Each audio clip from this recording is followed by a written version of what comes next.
রে হানিফ শুনে যা কি হলো রে বল। কইছিস শুনে যা কি খবর তো তো দেখাই তো পাই না। আরে ভাই এই যে আমার হাত খান ভেঙে আছে, তা ডাক্তারের কাছে দেখাচ্ছি, তাও এখনো জুত হয়। ইয়াই তো সমস্যা। চ আমি একটু সাধু বাবার কাছে যাবো, কোন পাড়া ঝোড়ে থাকে চ। চ তাহলে তোর কথাই শুনি।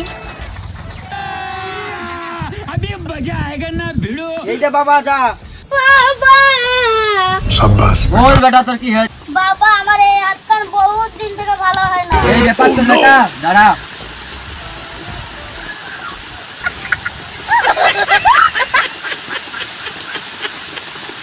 आप भी ठीक करके देता हूँ। अभी যা, बाहर मेरे को ভালো হয়ে प्रॉब्लम যাবে। বাবা তোকে ধর না। দাদা रुको গেছে। जरा सबर करो। ওরে বাবা বল বেটা কি হয়েছে। বাবা আমার হাত খান দেখুন, আমার দীর্ঘদিন ধরে বাচ্চা হয় না। खत्म। এই ব্যাপার তোর বিয়ে হওয়া কদিন হলো। আমার তো এখনো বিয়েই হয়নি বাবা। হ্যাঁ